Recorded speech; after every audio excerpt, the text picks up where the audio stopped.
11회차 공유해드린 무세금 올킬입니다. 함께 하신 분들 모두 축하드립니다. 첫 번째 경기 울산 모비스 대 서울 삼성 분석 시작해보겠습니다. 울산 현대모비스는 직전 경기에서 가스공사를 상대로 완승을 거두며 길었던 연패 흐름을 끊어냈다. 해먼즈가 공격과 리바운드에서 중심을 잡아주며 골밑에서 확실한 존재감을 보여줬다. 그동안 흔들렸던 수비 조직력도 직전 경기에서는 비교적 안정적으로 유지됐다. 특히 트랜지션 상황에서 실점이 줄어들며 경기 운영이 한결 편안해졌다. 모비스는 시즌 내내 국내 선수들의 기복이 가장 큰 약점으로 지적돼 왔다. 서명진과 이승현이 번갈아 좋은 모습을 보이긴 하지만 흐름을 오래 유지하지는 못했다. 박무빈 역시 에너지 레벨은 좋지만 결정적인 순간에서 임팩트가 부족했다. 그럼에도 홈 경기에서는 수비 집중도가 확연히 달라지는 팀이다. 연패를 끊어낸 직후라는 점은 선수단 분위기에도 긍정적으로 작용할 가능성이 크다. 공격 전개에서 해먼즈 의존도가 높은 구조는 여전히 부담이지만 삼성을 상대로는 인사이드 매치업에서 우위를 점할 수 있다. 속공보다는 하프코트에서 차분하게 공격을 풀어갈 가능성이 높다. 수비에서 니콜슨을 어떻게 제한하느냐가 경기 흐름을 좌우할 전망이다. 도움 수비 타이밍만 유지된다면 큰 문제는 발생하지 않을 수 있다. 체력적인 부담도 상대보다 덜한 상황이다. 홈코트와 분위기 반등이라는 요소가 겹치며 모비스는 비교적 안정적인 출발을 기대할 수 있다. 서울 삼성은 최근 경기력 자체는 나쁘지 않지만 결과가 따라오지 않고 있다. KT전 연장 패배는 선수단 체력과 멘탈에 모두 부담으로 남았을 가능성이 크다. 니콜슨은 여전히 팀 공격에 절대적인 비중을 차지하고 있다. 득점과 리바운드 모두 책임지고 있지만 몸 상태가 완전하지 않다. 구탄과 김현수 등 국내 자원들이 공격에서 확실한 지원을 해주지 못하고 있다. 그 결과 공격이 니콜슨 중심으로 단조롭게 흘러가는 장면이 반복된다. 수비에서는 로테이션 속도가 느려 실점을 쉽게 허용하는 흐름이 자주 나온다. 특히 원정 경기에서는 수비 집중력이 후반으로 갈수록 떨어진다. 연패가 길어질수록 선수들의 슛 선택도 조급해지는 경향이 있다. 연장전까지 치른 직후 원정이라는 일정도 부담이다. 경기 초반 분위기를 가져오지 못하면 흐름을 되찾기 쉽지 않다. 벤치 자원에서의 에너지 차이도 무시할 수 없다. 모비스처럼 골밑에 힘을 실을 수 있는 팀을 상대로는 수비 부담이 더 커진다. 니콜슨이 파울 트러블에 걸리는 순간 대안이 마땅치 않다. 삼성은 결국 외곽 성공률에 의존하는 구조로 흘러갈 가능성이 높다. 이 패턴이 막히는 순간 경기 주도권을 내줄 위험이 크다. 두 팀 모두 시즌 성적은 좋지 않지만 분위기는 확연히 다르다. 모비스는 연패 탈출로 숨통이 트였고 홈 경기라는 이점도 크다. 삼성은 경기력 대비 결과가 따라오지 않으며 멘탈 소모가 누적된 상태다.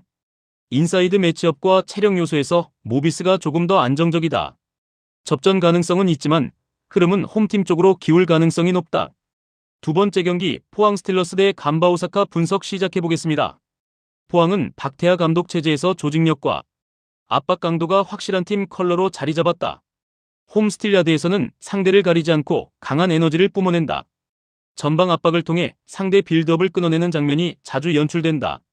완델손의 측면 크로스는 공격 전개의 핵심 루트다. 조르지는 전방에서 버텨주며 이선 자원들의 침투 공간을 만들어준다. 김인성은 후반 조커로 투입될 경우 경기 흐름을 바꿀 수 있는 카드다. 중원에서의 활동량과 압박 강도는 포항의 가장 큰 무기다. 홈에서는 수비 라인 간격도 비교적 안정적으로 유지된다. 상대가 점유율을 가져가더라도 쉽게 무너지지 않는 팀이다. 특히 후반 막판 집중력은 리그와 아시아 무대 모두에서 검증됐다. 세트피스 상황에서도 위협적인 장면을 만들어낼 수 있다. 포항은 1차전에서 무리하지 않고 안정적인 운영을 선택할 가능성이 크다. 실점을 최소화하며 승부를 길게 가져가려 할 것이다. 홈팬들의 응원은 경기 후반으로 갈수록 큰 힘이 된다. 간바의 패스 축구를 얼마나 거칠게 끊어내느냐가 핵심이다. 초반 실점만 피한다면 충분히 해볼 만한 흐름이다. 간바 오사카는 조별 예선을 전승으로 통과하며 완성도 높은 팀임을 증명했다. 점유율과 패스 완성도에서 아시아 상위권 수준을 유지하고 있다. 우사미 타카시는 여전히 공격 전개의 중심이다. 중앙과 측면을 오가며 공격 템포를 조율한다. 한다 리쿠의 오버래핑은 측면에서 수적 우위를 만들어낸다. 다만 웰톤의 결장은 공격에서 날카로움을 떨어뜨릴 수 있다. 포항의 강한 압박을 받을 경우 빌드업이 끊길 가능성도 존재한다. 한국 원정 특유의 거친 흐름은 간바에게 부담이다. 특히 스틸야드의 압박감은 일본 팀들에게 쉽지 않은 요소다. 수비에서는 비교적 안정적인 라인을 유지하고 있다. 하지만 속도전 상황에서는 뒷공간 노출이 나타나기도 한다. 원정 경기인 만큼 지나치게 공격적으로 나서지는 않을 가능성이 크다. 우사미의 개인 기량에 의존하는 구간이 길어질 수 있다. 경기를 조심스럽게 운영하며 1차전 무승부도 나쁘지 않은 결과다. 후반 체력 싸움에서 밀릴 경우 수비 부담이 커진다.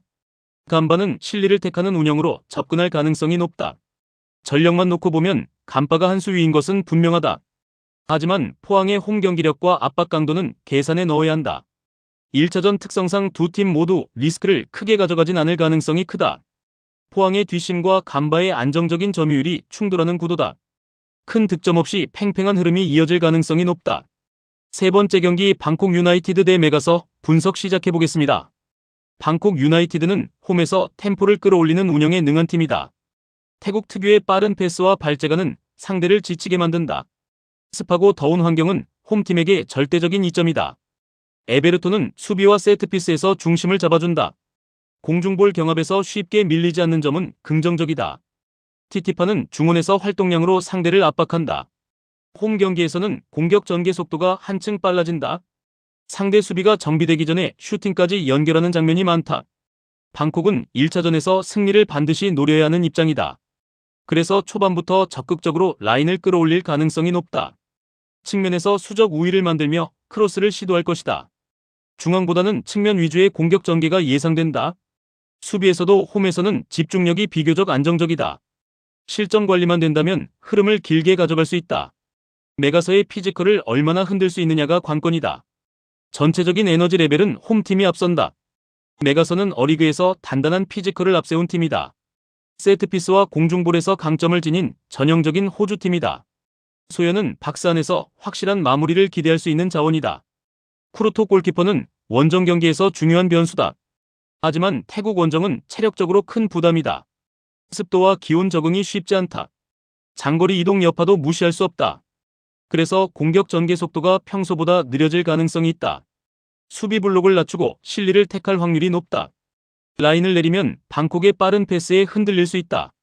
측면 수비에서 발이 느린 모습이 노출될 수 있다. 전반보다는 후반에 승부를 걸 가능성이 크다. 세트피스 한 방에 모든 것을 거는 운영이 예상된다. 하지만 흐름을 계속 내줄 경우 반전이 쉽지 않다. 1차전 무승부도 받아들일 수 있는 결과다. 무리한 공격보다는 버티는 축구를 선택할 가능성이 높다. 동남아 원정이라는 특수성은 항상 큰 변수다. 방콕은 홈에서 템포와 활동량으로 상대를 지치게 만든다. 메가서는 피지컬은 강하지만 환경 적응이 관건이다. 1차전인 만큼 두 팀 모두 리스크를 크게 가져가지 않을 수 있다. 치열한 공방 끝에 쉽게 승부가 갈리지 않을 가능성이 크다.